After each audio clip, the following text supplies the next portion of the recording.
चलिएगा, औलिकर वंश मध्य प्रदेश के इतिहास में देखते हैं अब। औलिकर वंश क्या था, कैसा था, किस प्रकार से था, ठीक है, इसके बारे में देख लेते हैं, है ना। ये जो औलिकर वंश रहा है, ये औलिकर वंश की जो शुरुआत मानी जाती है, ये मालवा क्षेत्र से ही मानी जाती है। औलिकर पहले जो थे ये पश्चिमी क्षेत्र से आए थे, ठीक है, पश्चिमी क्षेत्र के थे औलिकर। और औलिकरों ने अपनी जो शुरुआत की थी मध्य प्रदेश में, वो मालवा क्षेत्र से की थी, ठीक है। औलिकर थे कहाँ के, पश्चिम। पश्चिम मतलब कौन सा एरिया, ये जो आपका गुजरात वाला जो एरिया है, ठीक है, मतलब सौराष्ट्र काठियावाड़ जो क्षेत्र हम बोल रहे थे, ठीक, यहाँ के थे औलिकर। फिर यहाँ से धीरे धीरे किस ओर आए, इस ओर बढ़े। अब इधर में क्या आपका ये मध्य प्रदेश है, मध्य प्रदेश में ये मालवा क्षेत्र, इतना मध्य प्रदेश का पश्चिमी क्षेत्र क्या कहलाता है, मालवा। मालवा में देखा जाए तो इन्होंने शुरुआत जो की थी अपनी, वो शुरुआत सबसे पहले इन्होंने की थी मंदसौर से। मंदसौर से इन्होंने अपनी शुरुआत की थी। ऐसा कहते हैं कि इन्होंने मंदसौर को उस समय में एक अलग प्रांत बनाते हुए उसको अपनी राजधानी बनाया था, मतलब एक स्वतंत्र प्रांत बनाया था इन्होंने औलिकरों का, ठीक है। शुरुआत मालवा से की और मालवा में उन्होंने मंदसौर को अपना केंद्र बनाया था, मंदसौर को अपनी राजधानी बनाया था और वहीं से इन्होंने अपनी शुरुआत की थी, ठीक है। तो औलिकर वंश में देखा जाए तो सबसे जो शुरुआती जो शासक देखने को मिलते हैं यहाँ पर, उनका नाम मिलता है, औलिकर वंश के जो सबसे शुरुआती शासक या प्रथम शासक जो थे उनका नाम था नरवर्मन। नरवर्मन मतलब इसके संस्थापक यदि देखे जाए तो कौन होंगे, नरवर्मन, ठीक है। ये क्या थे, इसके संस्थापक थे जिन्होंने इसकी शुरुआत की थी, नरवर्मन की। जैसे हमने देखा था कुमारगुप्त के बाद का समय, ठीक है। तो कुमारगुप्त का जो समय आया था, कुमारगुप्त उतना प्रभावी नहीं रहा था, मतलब उन्होंने भी शासन किया, पर पहले जैसे समुद्रगुप्त के समय में जो शासन व्यवस्था थी वैसी व्यवस्था इसके समय में नहीं थी। तो ऐसा कहते हैं कि कुमारगुप्त के समय में ये मालवा क्षेत्र में प्रवेश कर चुके थे, जबकि चंद्रगुप्त द्वितीय के समय में, मतलब ये उसके समकालीन थे, उस समय में ये मालवा में नहीं आए थे, मतलब उस समय भी गुप्त साम्राज्य में नहीं पहुंचे थे, गुप्त साम्राज्य के नजदीक में थे, मतलब इस पश्चिमी क्षेत्र में ये उस समय में रहा करते थे, ठीक है। पर जैसे जैसे गुप्त साम्राज्य कमजोर होते गया वैसे वैसे ये मध्य प्रदेश के क्षेत्र की ओर अग्रसर होते गए, ठीक है। और शुरुआत इन्होंने लगभग कुमार गुप्त के समय में इन्होंने मध्य प्रदेश में अपनी शुरुआत कर दी थी, मध्य प्रदेश के क्षेत्र में अपना अस्तित्व स्थापित कर दिया था, ठीक है। तो नरवर्मन संस्थापक थे, ठीक है। इन्होंने क्या किया था भाई, इन्होंने जैसे ही मध्य प्रदेश में प्रवेश किया, इन्होंने सबसे पहले मध्य प्रदेश में मंदसौर को पृथक राज्य की राजधानी बनाया था। मतलब ये कि पहले से वो पश्चिमी क्षेत्र में थे औलिकर, पर यहां से यहां पहुंचे, यहां पर एक पृथक राज्य बना और वहां पर ही मंदसौर को अपनी राजधानी बना दिया, ठीक है। अच्छा, किसका समकालीन था, तो चंद्रगुप्त द्वितीय, चंद्रगुप्त द्वितीय, गुप्त वंश के जो शासक थे चंद्रगुप्त द्वितीय, उनके समकालीन था कौन, नरवर्मन। और इनके साथ इनका एक और अगला शासक आया था जिसका नाम था सिंहवर्मन। तो नरवर्मन एवं सिंहवर्मन, ये दोनों क्या थे, चंद्रगुप्त के समकालीन थे। मतलब ये कि जब चंद्रगुप्त गुप्त वंश में शासन संचालित कर रहा था तब ये अपने साम्राज्य को संभाल रहे थे। कभी कभी क्वेश्चन आ जाते समकालीन कौन किसका समकालीन था, ऐसे क्वेश्चन भी पूछ लेता है। तो कभी यदि आपको पूछ रहे कि औलिकर वंश के नरवर्मन और सिंहवर्मन किसके समकालीन थे, तो तब वहां बताएंगे आप चंद्रगुप्त के समकालीन थे।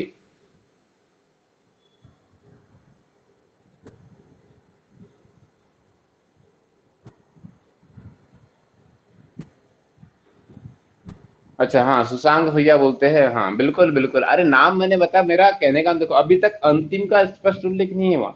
अंतिम का मतलब ये था कि जिस समय से गुप्त साम्राज्य की समाप्ति हुई थी, है ना। तो नरसिंह गुप्त का सबसे अंतिम में हमने उल्लेख किए थे, बिल्कुल सही है। पर हम ये मान लेते कि भानुगुप्त के समय से ही गुप्त वंश की समाप्ति हुई है, ठीक है सुशांक। मतलब उस समय से हम पूरी तरह से समाप्ति मान लेते हैं, अंतिम में शासक थे नाम मात्र के लिए, ठीक है। तो मेरा पूछने का इंटेंशन ये था कि आपका जो साम्राज्य मतलब किस समय से उसकी समाप्ति, उसका जो अस्तित्व कैसे कमजोर हुआ था, वो पूछने का मेरा उद्देश्य था, है ना। ठीक है, ओके, चलेगा। अब आ जाइए फिर से। तो चंद्रगुप्त द्वितीय, ठीक है, नरसिंह वर्मन और सिंह वर्मन का समकालीन था, मतलब इस समय में नरसिंह वर्मन और सिंह वर्मन ने औलिकर वंश को स्थापित कर दिया था और उसको संचालित कर रहे थे। कहां पर? पश्चिमी क्षेत्र में, ठीक है, पश्चिमी क्षेत्र में, ठीक, क्लियर है इतना? तो पश्चिमी क्षेत्र में इन्होंने अपना राज्य स्थापित कर चुके थे। यहाँ पर इन्होंने अपने कहना चाहिए अपना अस्तित्व धीरे धीरे करके यहाँ पर बना रहे थे चंद्रगुप्त के समय से ही, और लगातार ये ताक में थे कि भाई गुप्त वंश कमजोर हो और ये उसके क्षेत्र में अपना कब्जा स्थापित कर ले, ठीक है। कुछ समय बाद ऐसा ही हुआ, कुछ समय बाद ऐसा ही हुआ, ठीक है। और एक बात बता दें कि जितने भी औलिकर वंश की जो जानकारी मिलती है ये विभिन्न अभिलेखों के माध्यम से मिली है। अभिलेखों के माध्यम से हम मानते हैं कि हमारे यहाँ कैसा था औलिकर वंश, मतलब अभिलेखों से ही हम स्पष्ट कर पाते हैं कि किस प्रकार से औलिकर वंश ने अपना राज्य स्थापित किया था। और अधिकांश जो औलिकर वंश के जो अभिलेख देखने को मिले हैं वो या तो मध्य प्रदेश वाले क्षेत्र में मिले हैं या फिर वो जो मिले हैं आपको आपके कहना चाहिए राजस्थान वाले क्षेत्र में मिले हैं, ठीक है। तो वहां के अभिलेखों से इसकी जानकारी मिलती है, ठीक है। जितनी भी जानकारी मैं बता रहा हूँ ये अभिलेखों के अनुसार बता रहा हूँ। तो यदि आप चाहे तो मैं पहले आपको स्रोत बता दे रहा हूँ और उसके बाद स्टोरी बता दे रहा हूँ इसकी, ठीक है। तो ये जितनी भी जानकारी मिली अभिलेखों से मिली। अब कौन कौन से अभिलेखों से जानकारी मिली, पहले अभिलेखों का नाम बताता हूँ फिर बाद में आगे स्टोरी को बढ़ा देता हूँ, ठीक है। अभिलेख देखते हैं यहाँ पर, या स्रोत देखते हैं किन स्रोतों से जानकारी मिली है। तो स्रोत देखिएगा इन सबके बारे में जानकारी के। इतिहास स्रोत के माध्यम से स्पष्ट होता है। स्रोत में क्या मिला हमको? मुख्य तौर पे अभिलेख, ठीक है। तो किस किस अभिलेख में जानकारी मिली इनके, उसी के अनुसार हमने अलीगढ़ वंश के बारे में बताया आपको। तो इसमें मिलता है पहला राजगढ़ नरसिंहपुर, राजगढ़ अभिलेख, राजगढ़ अभिलेख, नरसिंहपुर अभिलेख, मंदसौर या इसी को हम बोलते हैं दसपुर अभिलेख, मंदसौर या इसी को दसपुर भी कहा जाता है। अब मंदसौर का मंदसौर क्यों कहते हैं बताया था, मंदोदरी का मायका, ठीक है, रावण की ससुराल है इसलिए इसको दसपुर भी कहा जाता है क्योंकि दशानंद की ससुराल है, ठीक है। तो मंदसौर, ठीक है, दसपुर अभिलेख इसी को बोलते हैं। चित्तौड़गढ़ अभिलेख, ये कहाँ था? राजस्थान में, चित्तौड़गढ़ अभिलेख, ठीक है। यहाँ से भी औलिकर वंश की जानकारी प्राप्त हुई है, ठीक है। इसके बाद आगे जाते हैं तो फिर है छोटी सादड़ी और भानपुरा। छोटी सादड़ी ये भी कहाँ आता है आपका? ये राजस्थान में आता है। फिर भानपुरा, तो भानपुरा आपको मालूम है भानपुरा तहसील कहाँ पर है? मंदसौर में, तो भानपुरा अभिलेख भी मिलता है। और फिर एक है भोपाल अभिलेख, ठीक है। ये जो अभिलेख है इन अभिलेखों से हमको जानकारी प्राप्त हुई है औलिकर वंश की, मतलब औलिकर वंश कैसा था क्या था ये सब जानकारी इन्हीं अभिलेखों के माध्यम से हुई है। क्लियर है? ये जो हम जितना अभी तक बता रहे थे सब यहीं से शुरुआत होती है, इन्हीं अभिलेखों में इनके बारे में लिखा हुआ मिला है, ठीक है। तो पहला शासक या संस्थापक कौन था? नरवर्मन। अच्छा, कई जगह इनका नाम ऐसा भी मिल सकता है नरवर्मा, है ना, वर्मा वर्मन बात एक ही है ना। यदि वर्मा मिले और वर्मन ना मिले तो कंफ्यूज नहीं होना आप लोग को, ठीक है। तो नर वर्मा या नर वर्मन, ठीक है, क्लियर इतना।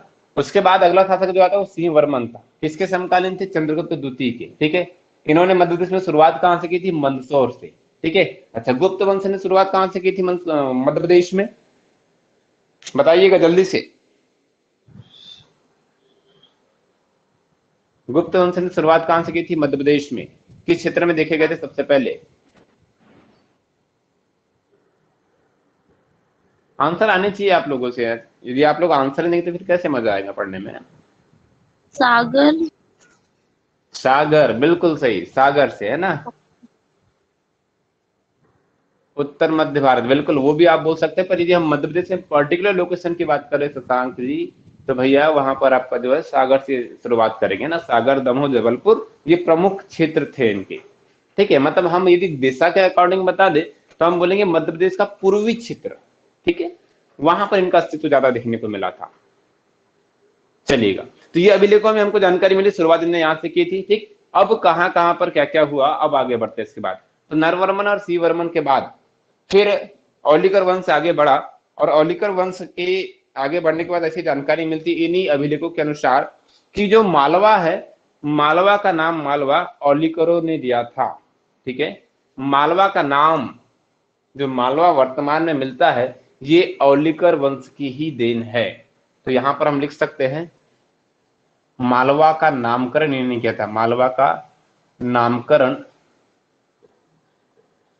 इन्हीं शासकों द्वारा किया गया। अब किसने किया, पर्टिकुलर शासक का नाम नहीं मिलता है ना, पर आपको पूछ लेगा कि मालवा का नामकरण किसने किया था, तो आप बताएंगे औलिकर वंश के शासकों ने किया था या औलिकर वंश के द्वारा किया गया था।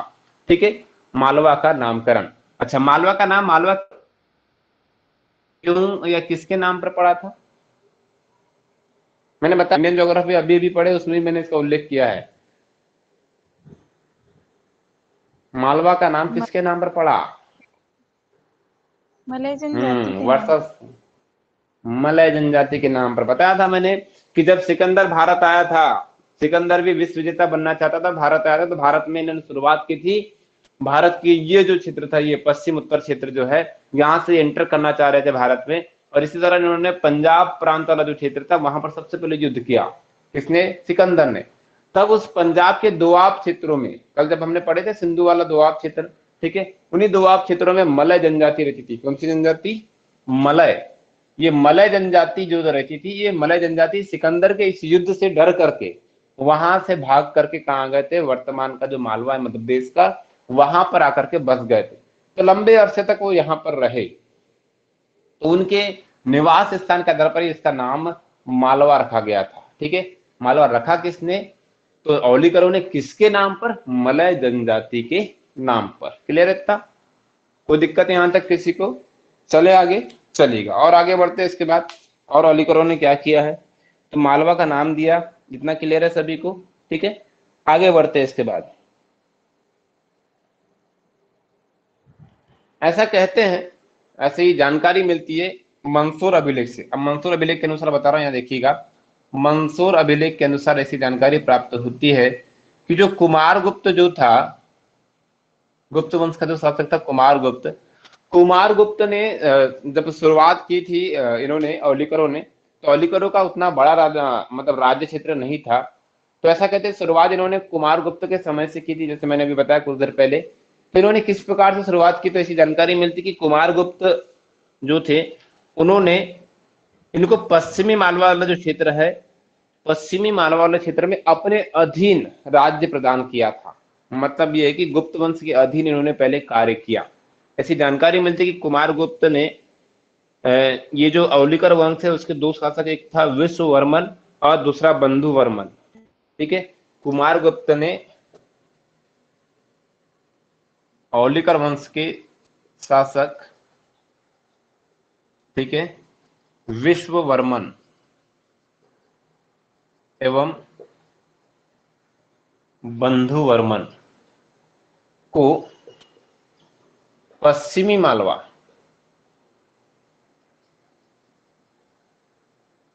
में अपने अधीन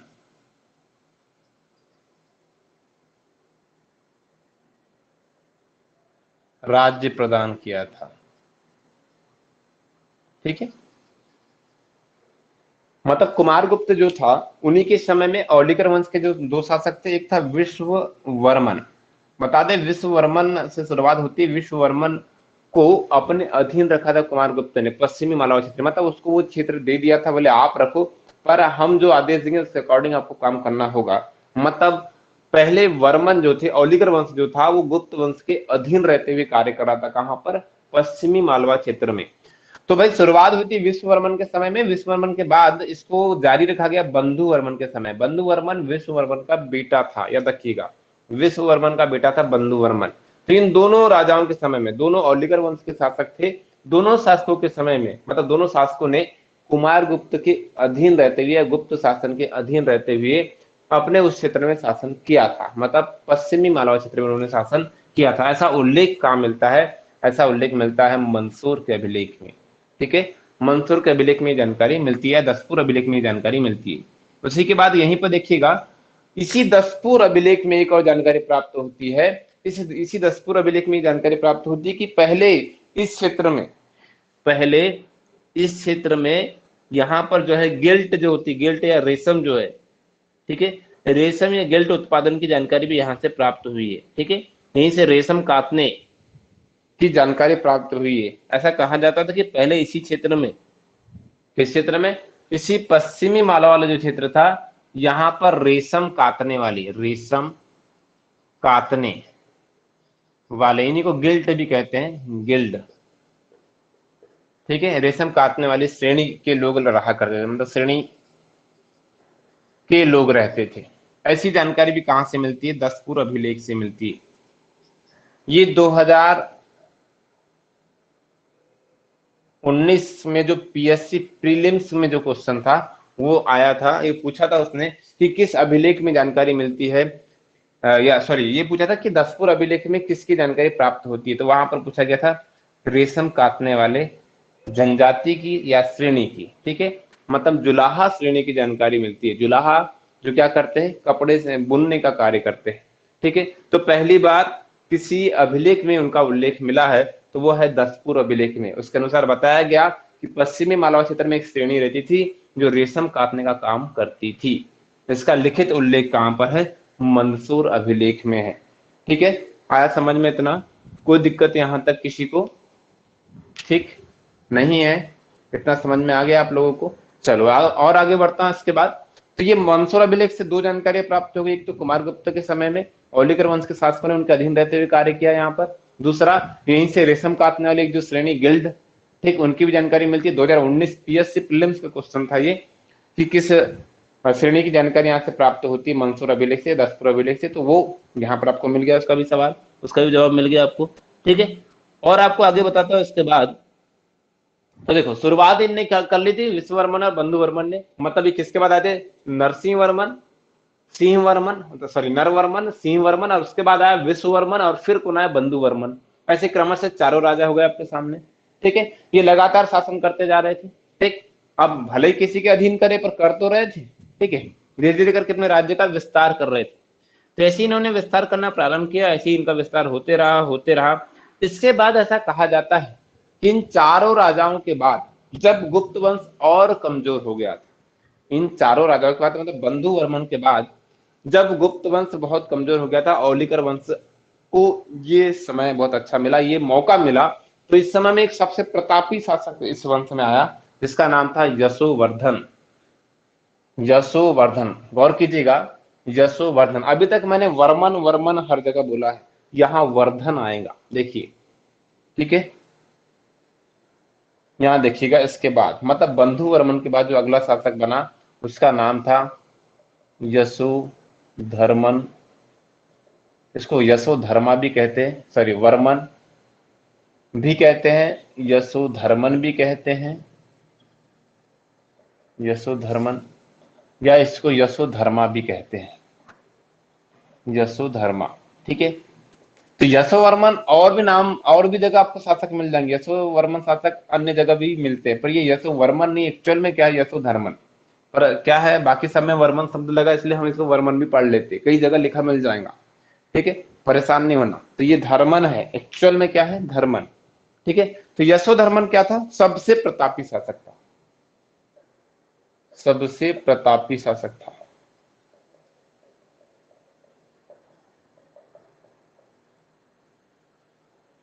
प्रतापी शासक था मतलब बहुत ज्यादा शक्तिशाली था, और इसकी नीतियां बहुत अच्छी थी, मतलब ताकतवर था, निडर था। और रीजन ये भी था कि भाई अब ये किसी के अधीन नहीं था। अभी तक आप देख रहे थे लगातार कि हर शासक कहीं ना कहीं गुप्त वंश के अधीन रहते हुए काम कर रहा था। भाई जो अब अधीन रहेगा तो ऑब्वियसली बाउंडेशन में जब कोई कार्य करेगा तो बहुत अच्छा कार्य नहीं कर सकता। अब ये बाउंडेशन में नहीं था। ठीक है, इसलिए इसको सबसे महान, सबसे प्रतापी शासक कहा गया इस वंश का। और इन्होंने इस वंश को बहुत आगे तक लेके भी गया, मतलब बहुत इसका विस्तार किया, इसे आगे बढ़ाया। ठीक है, ऐसी जानकारी भी यहाँ पर मिल जाती है। ठीक है, किसने? यशो वर्मन या यशोधर्मन ने। ठीक है, ऐसा कहा जाता है कि ये जो यशोधर्मन जो था पहले एक स्थानीय सरदार हुआ करता था इसी क्षेत्र में। मतलब इसको पहले स्थानीय सरदार के नाम से भी क्षेत्र में जानते थे, स्थानीय सरदार था इसी क्षेत्र का। मतलब जब राजपाट इसके पास नहीं था, तब जब बंधुवर्मन राजपाट करे थे तब ये इस क्षेत्र में स्थानीय सरदार के नाम से प्रख्यात था। मतलब उस समय में भले ही राजा नहीं था, पर राजा जैसा इसका व्यवहार चलता था, वैसे ही पावर थी इसके पास, वैसा ही काम कर रहा था ये। ठीक है, इसलिए पहले से ही काफी चर्चित हुआ करता था ये। ठीक, यशोधर्मन इसलिए पहले से ही चर्चित हुआ करता था, भले ही सरदार मतलब राजा नहीं बना था। ठीक है, तो ऐसा कहते हैं कि यशोधर्मन ने यहाँ पर लाभ उठाया था जब गुप्त वंश कमजोर हुआ। और गुप्त होने के पीछे रीजन हमने बताया अभी कि हुणों का आक्रमण हुआ जब मालवा में या गुप्त साम्राज्य में हुणों का आक्रमण होने लगा और हुण अपने आप को बचाने के लिए काम करने लगे। ठीक है, सॉरी, गुप्त अपने आप को बचाने के लिए काम करने लगे। तो उसी दौरान जब ये दोनों बिजी थे हुण उनको हराने में, मतलब हुण और गुप्त एक दूसरे से युद्ध करने में, उसी बीच में वाकाटक वंश की भी जानकारी मिलती कि वाकाटक वंश भी उस समय में गुप्त वंश से युद्ध कर रहा था। मतलब उस समय में गुप्त, वाकाटक और हुण तीनों उलझे हुए थे एक दूसरे में। तो उनके इस उलझने का फायदा उठाया था किसने? यशोधर्मन ने। इसने क्या किया, इस अशांति का लाभ लेते हुए उन्होंने मालवा को, पूरे संपूर्ण मालवा को अपने कब्जे में ले लिया। भाई तुम लड़ते रहो, इन्होंने वहां पर अपनी शासन व्यवस्था स्थापित कर दी। तो ऐसा कहा जाता है कि भारतीय इतिहास में पहला कोई शासक था जिन्होंने इतने बड़े बड़े राजवंशों के होते हुए स्वयं को स्वतंत्र राज्य मतलब राजा घोषित कर दिया था। मतलब यशोधर्मन ने, अब देखो उधर वाकाटक वंश भी एक बड़ा वंश था, गुप्त वंश भी बड़ा वंश था और हुण सबसे अधिक शक्तिशाली माने जाते थे। इन तीनों के होते हुए तीनों लड़ रहे, तीनों का टारगेट मालवा ही है, तीनों मालवा को ही चाहते हैं। मतलब मालवा पर अधिकार तीनों चाहते थे, गुप्त का पहले से ही था, वाकाटक भी उसको चाहते थे और हुण भी उससे लेना चाहते थे। किससे? गुप्तों से। और उसी बीच वो लड़ रहे और वो तीनों के लड़ने का फायदा उठाया किसने? इस औलिगर वंश के शासक यशोधर्मन ने। तो ऐसा कहा जाता है कि इतने मुश्किल समय में इतने बड़े बड़े राजवंशों के सामने इसने स्वयं को स्वतंत्र राजा घोषित किया था। तब से ये बहुत ज्यादा प्रख्यात हो गया, तब से इससे लोग डरने लग गए, तब से विभिन्न वंश इससे कमजोर हो गए और तभी से गुप्त वंश और ज्यादा कमजोर हो गया। ठीक है, और इसी के बाद वाकाटक भी कमजोर हो गया। और ऐसा कहा जाता है कि इसी यशोवर्मन ने फिर हुणों को हराया था, पहला शासक हुआ था जिन्होंने हुणों को बुरी तरह से हराया था। ऐसा वैसा भी नहीं, और यहां से उनको वापस जाना पड़ा था। ठीक है, पहली बार ऐसा हुआ था। तो भाई जब माहौल क्या था कि मालवा के लिए कौन कौन लड़ रहे थे देखिएगा, गुप्त शासक जिनका पहले से यहां पर शासन था, उसके बाद वाकाटक ये भी लड़ रहे थे कि इनको भी चाहिए था मालवा, और हुण इनको भी चाहिए था मालवा। तीनों क्या कर रहे आपस में? युद्ध कर रहे। इस दौरान लाभ किसने उठाया? यशोधर्मन ने। इनने क्या किया? उनको लड़ने दिया और धीरे से अपना राज्य वहां पर घोषणा कर दी कि ये मेरा राज्य है। जब ऐसा हुआ तो भाई बाकी राजा एक तो डर गए, क्योंकि लड़ लड़ के इनकी हालत ऐसी कमजोर हो चुकी थी और उनकी कमजोरी का फायदा इन्होंने उठा लिया था। ठीक है, तो इस प्रकार से इन्होंने क्या कर लिया? मालवा पर विजय प्राप्त कर दी, मालवा को अपने अधीन कर लिया। ठीक है, यहीं से गुप्त क्या हो गए? और कमजोर हो गए। ठीक है, वाकाटक ये भी कमजोर हो गए और कहीं ना कहीं हुणों को भी काफी असर पड़ा। फिर उसके बाद हुणों के साथ युद्ध हुआ। हुण में यदि देखा जाए तो इधर में यशोधर्मन किस वंश से? औलिकर वंश से। और वर्सेस में हुण शासक जो थे मिहिर कुल, नाम सुना होगा। मिहिर कुल मैंने कल भी बताया था। ठीक है, मिहिर कुल जो शासक था किस वंश का? सॉरी, हुण शासक था मिहिर कुल। ठीक है, तो मिहिर कुल के साथ इन्होंने युद्ध कर लिया। किसने कर लिया? यशोधर्मन ने। ठीक है, तो मिहिर कुल के साथ जब इन्होंने युद्ध किया तो इस युद्ध के दौरान क्या हुआ? मिहिर कुल हार गया और जीता कौन? यशोधर्मन। और इसकी जीत के साथ ही यशोधर्मन पूरा प्रख्यात हो गया पूरे क्षेत्र में कि बोले इन्होंने हुणों को हरा दिया। हुण जो उत्तर भारत से शुरुआत करके दक्षिण भारत तक अपना पूरा आधिपत्य बनाने वाले थे। ठीक है, उनकी मंशा थी कि वो संपूर्ण भारत पर अपना राज्य स्थापित करेंगे और उसी मंशा के साथ उत्तर भारत से धीरे धीरे मध्य भारत और फिर दक्षिण भारत की ओर बढ़ रहे थे। तो भाई मध्य भारत तक जब पहुंचे तो मध्य भारत में यशोधर्मन ने उनको बुरी तरह से हराया। देखो वाकाटक भी उनसे लड़ रहे थे, गुप्त भी उनसे लड़ रहे थे, पर कहीं ना कहीं उन्होंने उनको उतना बुरी तरह से नहीं हराया था जितना यशोधर्मन ने हराया। इन्हें रोका मात्र था, गुप्त ने और वाकाटक ने सिर्फ रोक पाए थे, पर इन्होंने क्या कर दिया? बुरी तरह हरा दिया, कमजोर कर दिया, उनको यहाँ से भागना पड़ा था। ठीक है, तो पहले ऐसे शासक हुए जिन्होंने हुणों को मध्य भारत क्षेत्र या मालवा क्षेत्र से भगाया था, तो वो था यशोधर्मन। इसलिए प्रतापी शासक हुआ, इसलिए बहुत ज्यादा चर्चित हुआ ये शासक। तो याद रहेगा यशोधर्मन जो औलिकर वंश का सबसे प्रतापी और महान शासक हुआ था। यहां तक किसी को कोई दिक्कत? कोई दिक्कत है किसी को? नहीं है। अब भाई बताओ, जब इन्होंने इनको हरा दिया है, किनको? पुणे को हरा दिया, तो भाई अभी तक किसी ने नहीं हराया था, इन्होंने हराया, बुरी तरह हराया, तो ये अब पूरे एरिया में प्रख्यात हो जाएंगे। फिर इनकी चर्चाएं होने लगी पूरे क्षेत्रों में, ठीक है। जब इनकी चर्चाएं होने लगी तो भाई ऑब्वियसली अब उसका ये लाभ उठाएंगे। कहीं ना कहीं इन्होंने लोगों के मन में एक भय डाल दिया था कि ये राजा जो है बहुत शक्तिशाली है, तो इसी डर से विभिन्न जो राजा थे इनके सामने ऐसे ही कमजोर होने लग गए, ठीक है। और उनकी इस कमजोरी का फायदा इन्होंने फिर से उठाया। यशोधर्मन ने क्या किया, फिर अपने राज्य का और ज्यादा विस्तार किया, फिर आसपास के राज्यों को और लगातार जीतने लगे।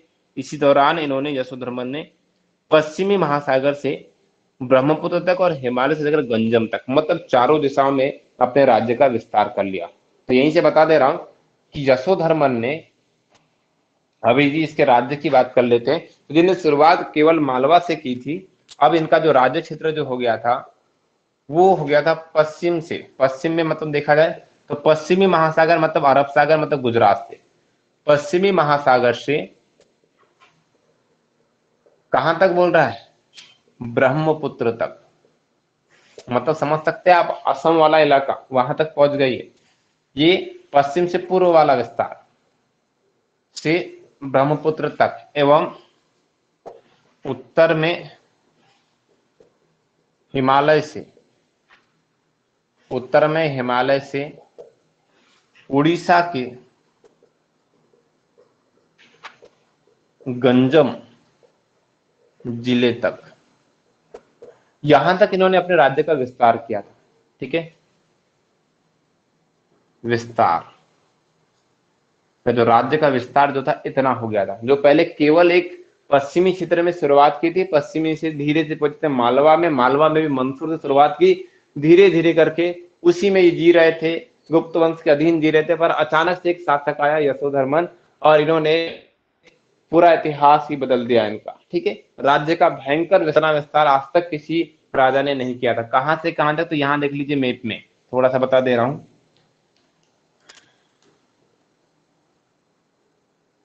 ये देखिएगा, यहाँ पर शुरुआत इन्होंने जो की थी, पूरा ही बनाना पड़ेगा रे मैप।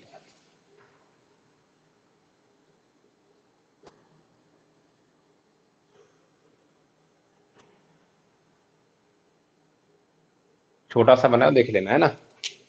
देखिए यहां से शुरुआत की थी इन्होंने, पश्चिमी क्षेत्र मतलब ये वाला, जो ये अरब सागर है, तो पश्चिमी महासागर मतलब यहां से शुरुआत की।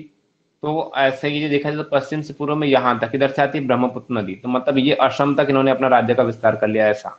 और यदि उत्तर में देखा जाए तो उत्तर से दक्षिण में ये जो आपका हिमालय जो है, हिमालय से लेकर के यहाँ पर जो उड़ीसा, यहाँ तक, मतलब ये जो एरिया था, ये एरिया जो था, इतना जो एरिया था ये इसके अधीन था, ठीक है। मतलब देखा जाए तो लगभग लगभग इन्होंने पूरा उत्तरी भारत अपने कब्जे में कर लिया, उत्तरी और कुछ हद तक मध्य भारत, पूरा का पूरा इन्होंने अपने कब्जे में कर लिया था। पहली बार ऐसा हुआ किसी शासक के द्वारा जिसने इतने लंबा, इतना बड़ा क्षेत्र अपने कब्जे में और इतने कम समय में किया था, ठीक है। बहुत कम समय लगा था इनको, ठीक। किसको? यशोधर्मन को बहुत कम समय लगा था।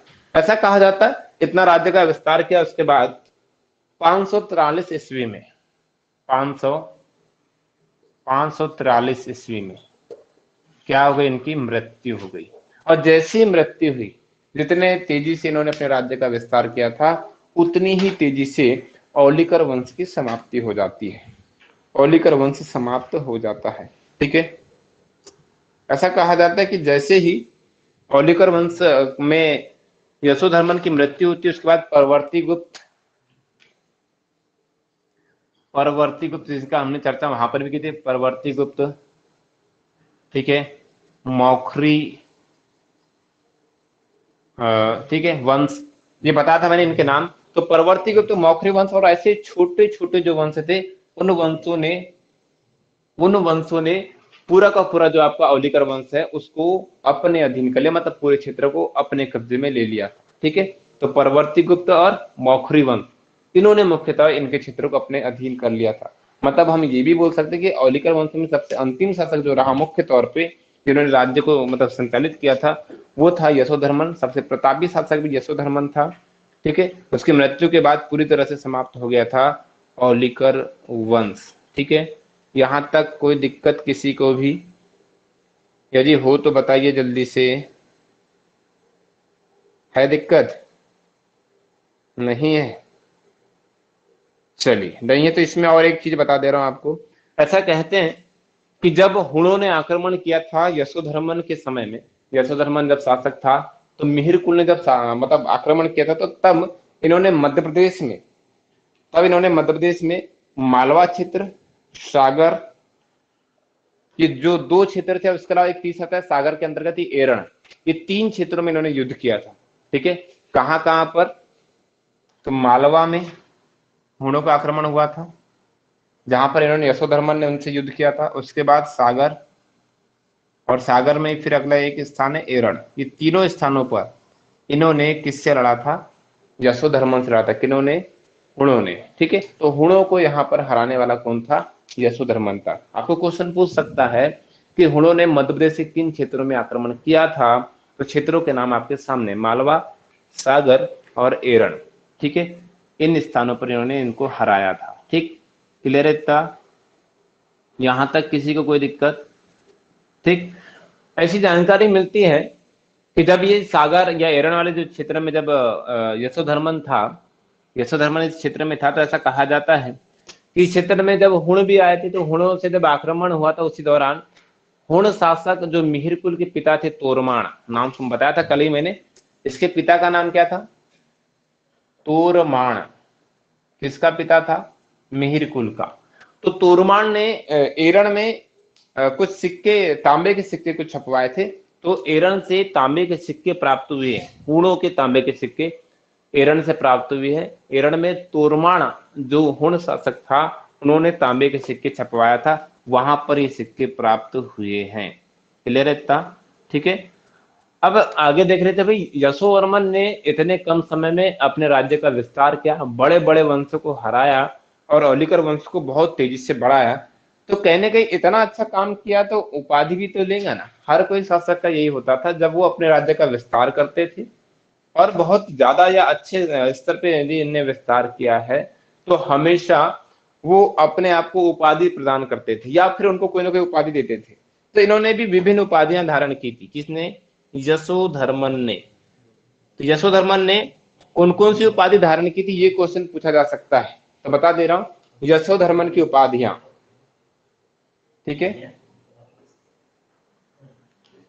यशोधर्मन की उपाधियां देखिएगा, यशोधर्मन ने कौन कौन सी उपाधि धारण की थी। तो पहले देखिए ज्ञानेंद्र, पहली जो उपाधि थी इसकी, सॉरी जनेन्द्र, पहले जनेन्द्र वाली थी, ज्ञानेंद्र नहीं, पहली थी जनेन्द्र की उपाधि। फिर राजा धीराज, इसकी उपाधि है ना, ये अधिकांश राजा ये उपाधि लेते हैं। फिर उसके बाद नरोधिपति, नरोधिपति, ठीक है, ये उपाधि भी धारण की। फिर उसके बाद एक और ली थी, परमेश्वर की उपाधि। ठीक है, परमेश्वर, मतलब अब ये अपने आप को सब कुछ मानने लग गया था, पर किसी ने इसे मारा नहीं था, इसकी मृत्यु स्वयं से हुई थी, है ना, किसी ने इसको मार नहीं पाया था, याद रखिएगा। ठीक, स्वयं से इसकी मृत्यु हुई थी। तो इसने चार उपाधियां धारण की थी, जनेन्द्र, राजाधिराज, नरोधिपति और परमेश्वर। याद रखिएगा इसकी उपाधियों को, बहुत खास है ये। ठीक है, इस वंश में सबसे खास शासक। इसके बाद औलिकर वंश की समाप्ति होती है और यहीं पर आपका औलिकर वंश कंप्लीट होता है। ठीक है, एक बार रिपीट कर रहा हूं, तेजी से ध्यान दीजिएगा। औलिकर वंश सबसे पहले कहां था? पश्चिमी क्षेत्र में था। पश्चिमी मतलब वर्तमान का गुजरात, काठियावाड़ क्षेत्र, वहां पर था पहले औलिकर वंश। वहां से वो धीरे से किस ओर आए थे? पश्चिमी मालवा की ओर आए थे। ठीक है, पहला शासक था नरवर्मन, या इसी को नरवर्मा कहते हैं। ठीक है, इन्होंने शुरुआत की थी मध्य प्रदेश में मंदसौर से, मंदसौर को पृथक राज्य बनाया था और उसको अपनी राजधानी बनाया था। ठीक है, ये जो इसका जो प्रथम शासक जो था वो चंद्रगुप्त द्वितीय का समकालीन था, जिसमें दो शासक थे, नरवर्मन और सिंहवर्मन। ठीक है, इसके बाद ये जितनी भी जानकारी मिली हमको कहाँ से मिली है, इतने अभिलेखों से। राजगढ़ अभिलेख, राजगढ़ मध्य प्रदेश में आता है, नरसिंहपुर मध्य प्रदेश में आता है, मंदसौर मध्य प्रदेश में, चित्तौड़गढ़ अभिलेख, छोटी सादड़ी, भानपुरा, भोपाल, इतने अभिलेखों से इसकी जानकारी मिली है। ऐसी जानकारी, ऐसा कहा जाता है कि मंदसौर अभिलेख में एक और उल्लेख मिलता है कि कुमारगुप्त पहला गुप्त शासक था जिसने संपूर्ण मालवा पर कब्जा किया था। पहला शासक, पहला गुप्त शासक जिन्होंने संपूर्ण मालवा पर शासन किया था। ऐसी जानकारी भी मंदसौर अभिलेख से मिलती है। तो इतने अभिलेखों से हमको जानकारी मिलती है औलिकर वंश की। ठीक है, इसके बाद हमने देखा था कि इसके बाद जो कुमारगुप्त था उसने दो औलिकर वंश के राजाओं को अपने अधीन रखा था पश्चिमी मालवा क्षेत्र में। मैंने बताया था विश्वधर्मन और बंधुधर्मन। ठीक है, ये उनके अधीन कार्य कर रहे थे। पर उसके बाद एक शासक जो है, जो सबसे प्रतापी था, उसका नाम था यशोवर्मन, यशोधर्मन या यशोधर्मा। सबसे प्रतापी शासक, स्थानीय सरदार था पहले, धीरे से जब राज्य में आया तो इन्होंने क्या, कब आया ये, जब मालवा बहुत बुरी कंडीशन में था। मालवा में जब गुप्त लड़ रहे थे, वाकाटक लड़ रहे थे और हुण लड़ रहे थे, तब इन्होंने उनका फायदा उठाया था और शांति का फायदा उठाकर वहां का राजा बना। और किसको हराया था इन्होंने, फाइनली मिहिर कुल को, हुणों को हराया था। हुणों को हराने वाला पहला राजा था ये। ठीक है, और हुणों को यहाँ से वापस करने वाला, मतलब मध्य भारत क्षेत्र में हुणों को भगाने वाला कोई शासक था, वो था यशोधर्मन। ठीक है, क्लियर इतना, कोई दिक्कत नहीं यहाँ तक। इसके राज्य का विस्तार कहां से कहां, पश्चिमी महासागर मतलब अरब सागर से लेकर ब्रह्मपुत्र मतलब असम तक, ऐसा पश्चिम से पूर्व, और उत्तर से दक्षिण में, उत्तर में हिमालय से लेकर उड़ीसा के गंजम जिले तक, मतलब इतना विस्तार था। उत्तरी भारत और मध्य भारत क्षेत्र में इनका विस्तार था। मृत्यु कब हुई थी, 543 ईस्वी में। ठीक है, और मृत्यु के बाद फिर इस वंश का जो क्षेत्र था किसके अधीन चला गया, परवर्ती गुप्त, बौखरी वंश और ऐसे छोटे छोटे और अन्य वंश जो थे, उन्होंने इसके राज्य क्षेत्र में अपना आधिपत्य स्थापित कर लिया। यशोधर्मन ने 4 उपाधियां धारण की थी, जनेन्द्र, राजाधिराज, नरोधिपति और परमेश्वर की। मेरे ख्याल से इतना समझ में आ गया होगा सभी को। ठीक है, यहां तक किसी को कोई दिक्कत नहीं होगी इसके